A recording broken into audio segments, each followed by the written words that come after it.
사단은 도적질하고 죽이고 멸망시키려 옵니다. 도적질한다는 것은요, 속임수로 빼앗는 거 아니에요. 정의가 그렇게 돼 있어요. 창세기 3장 1절로 뱀은 여호와 하나님이 지으신 들짐승 가운데 가장 간교하니라. 사단은 처음부터 아담과 하와를 거짓말로 속였던 거 아니에요.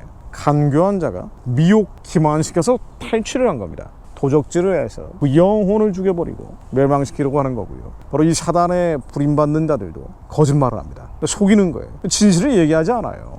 이들이 항상 쓰는 단어들, 이 거짓말이에요. 진실이 아닙니다. 가짜 평등, 가짜 평화, 가짜 인권, 가짜 정의 다 마찬가지 아니에요. 어떻게 사회주의, 공산주의, 유불론이 평등입니까? 가짜잖아요. 북한의 우상숭배 체제하고 함께하는 게 어떻게 진짜 평화가 되겠어요? 하나님의 가증히 여기는 멸망의 우상의 짐승들을 무너뜨려야, 바알의 제단 아설의 목상이 무너져야 하나님이 평화를 주시는 거 아닙니까? 북한의 해방과 구원을 이뤄야 하나님이 주시는 게 평화거든요. 근데 항상 이들은 가짜를 얘기하는 거예요. 거짓말하는 겁니다. 사단에게 부림받고 있기 때문에 이 거짓말하는 자들은요, 우상 숭배하는 자들과 함께, 두려워하는 자들과 함께, 거짓말하는 자들은 불과 유황으로 타는 못에 던져진다. 요한계시록 21장 8절로 그러나 두려워하는 자들과 믿지 아니하는 자들과 흉악한 자들과 살인자들과 행음자들과 술객들과 우상숭배자들과 거짓말하는 자들은 불과 유황으로 타는 못에 던져지리니 이것이 둘째 사망이다. 그래서 우리가 이 사단의 영에 잡힌 사람들이 하는 거짓말에 속지 않는다는 게 너무나 중요합니다.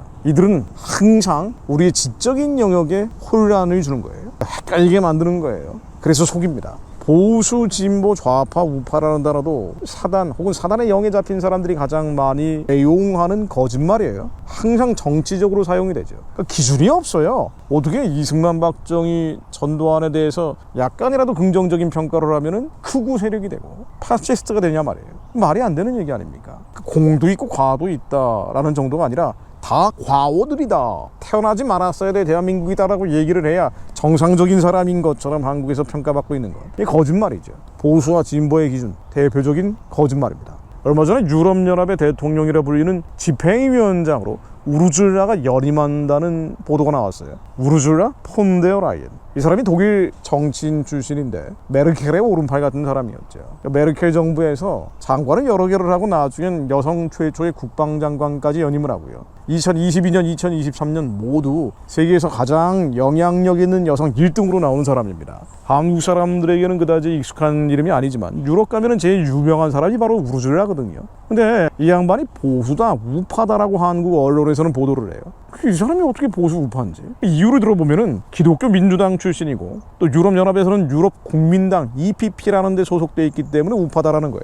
기독교 민주당이라는 게 독일에서는 극좌 정당들, 사회주의 공산주의 계열이 워낙 많기 때문에 그에 비하면 온건 보수다라고 얘기하고 있는 건데, 근데 사실 이 우르줄라가 하는 발언들을 보면은요, 객관적인 기준의 보수에서는 거리가 멀거든요.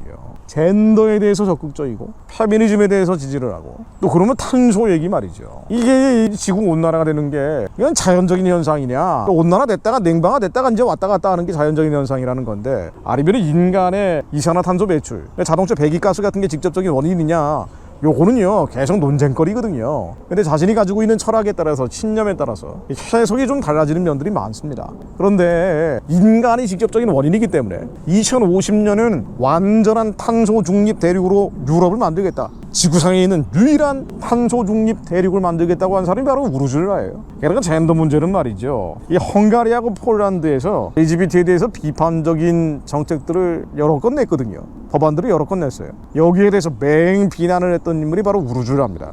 구체적인 예를 들어보면요, 2021년 폴란드에서 LGBT 이데올로기 프리 정책이라는 걸 폈어요. 그래서 이 동성 부부 같은 경우는 입양은 하지 마라, 뭐 적극적으로 반대한 것도 아니고요, 젠더를 입양까지는 안 되지 않느냐, 이런 법을 만들었더니 우르줄라가 난리가 난 거예요. EU 집행위원회에서 이건 있을 수 없는 반인권이다. 근데 이런 사람은 어떻게 보수나 우파라고 보냐 말이에요. 같은 해입니다. 헝가리에서 미성년자들에게 젠더 교육하지 마라, 미성년자까지는 아니지 않느냐, 뭐 이런 법안을 또 만들었어요. 그리고 학교에서 성교육을 할 때 이 젠더를 묘사하는 금지 법안을 내셨습니다. 그랬더니 이걸 가지고 또 난리를 친 거예요.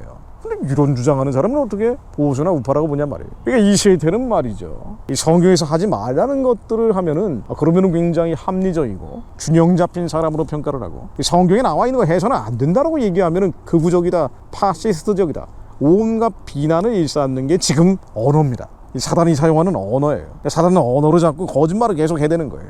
깨어있다는 것은 바로 이 거짓말에 속지 않는 것, 이들이 사용하는 개념어, 함축어들에 미혹당하지 않는 것을 의미합니다. 그래야 우리도 거짓말하지 않는 자가 돼서 새하늘 새 땅이 열렸을 때 새 예루살렘에 들어가는 자, 거짓말이 입술에 없는 자가 돼서 영원한 생명수 샘물을 값없이 마실 수 있습니다. 대한민국이 복음으로 통일된 나라가 돼서 선교하는 제사장적 사명을 감당하기 위해서는 바로 이 거짓말에서 미혹되지 않고 기만되지 않는 자들, 무엇보다 그리스도인들이 성경적인 기준을 가지고 속지 않는다는 것을 의미합니다. 성경적 가치관이라는 게 뭐예요? 우리가 성경적 가치관이라고 흔히 얘기하는데 바로 거짓말에 속지 않는 거예요. 거짓말에 속지 않으려면 하나님의 말씀이 입술에서 떠나지 않아야 됩니다. 말씀이 없는데 어떻게 속지 않습니까? 하나님, 저희가, 우리의 자녀들이 말씀이 기준되는 인생을 살게 하옵소서. 그래서 사단이 거짓말할 때, 온갖 속임수로 미혹할 때 속지 않는 자들 되게 하옵소서. 그렇게 북한 열고 중국도 아랍도 열고 예수님 오실 길이 예비하는 주님의 거룩한 사명 감당하는 자들 되게 하옵소서.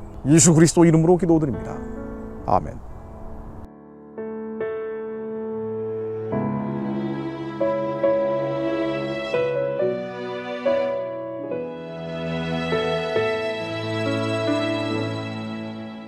나의 오늘